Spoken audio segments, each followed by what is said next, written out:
So we moved the chicks that just hatched last night and early this morning.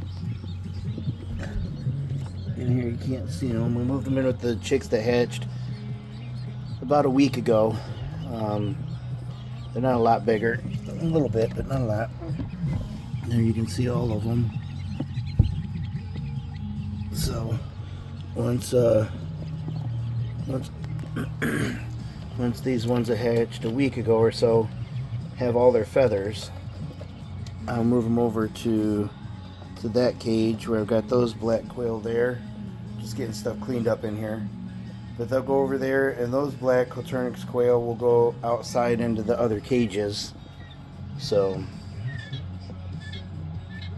but we needed to make room for the eggs that were in here. We got one more that hatched in there. He's still wet, so I can't bring him out yet. He's got to fluff up and dry. Then we'll clean out that incubator and we'll refill it. And sometime this week we should have another 50-60 quail that's hatching in the hatching time incubator. We got all those in there. And then up in the top we've got the turkey eggs. So we're actually going to put the turkey eggs in the Nurture Rate 360 and the other eggs in the hatching time once we get those turkeys out. Because those turkeys, they're not going to be able to fit in these little hatching baskets.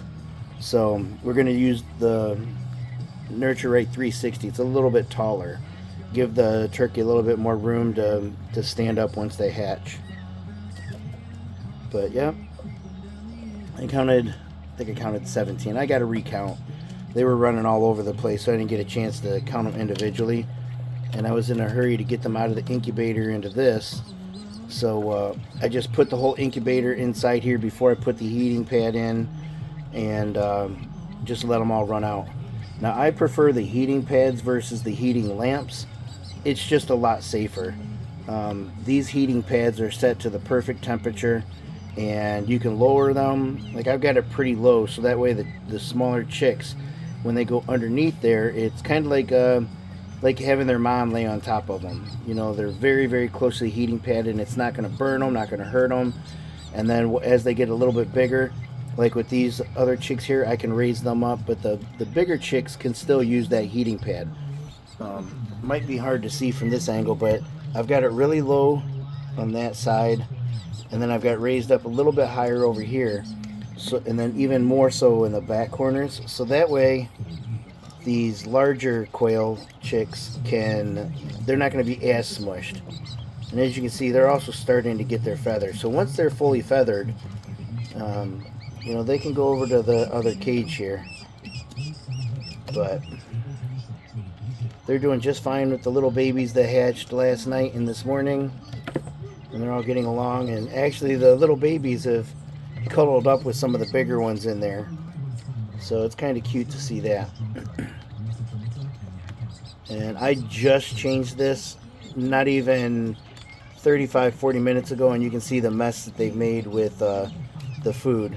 I use these little trays for the youngest ones because the larger, I don't have it next to me right now, but the larger feeder I have, it's too big for the real tiny ones, the newborn chicks, newly hatched, to be able to get it.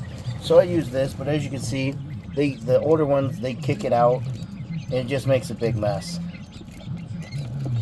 So probably in about a week, I can just move that out of there altogether. And then I use these kind of waterers because it's small enough that new hatchlings can't get in there and drown. Or at least I've not had that happen yet. That's always a big problem.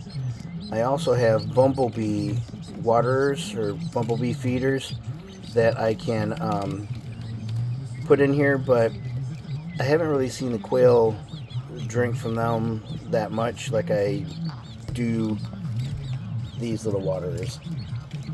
So all in all, I keep all the birds in a brooder for about 3 weeks. Then I move them over to this cage here for about another week or two, and then they're ready to go out to the cages where they'll grow out. But as you can see, this one right here, that is one of the jumbo sparkle fees. I've only got 2 of them. That one right there, and this one right here.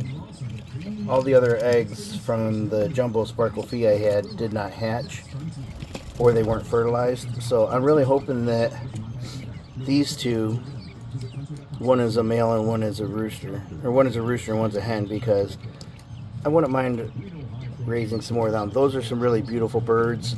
The only reason why I don't have the other adults is because somebody wanted them, and that was not my focus. My focus is jumbo whites and black Coturnix. So since they wanted them, I sold them all of my breeding and laying jumbo sparkle fee. So I'm really hoping that these 2 are a roux and a hen.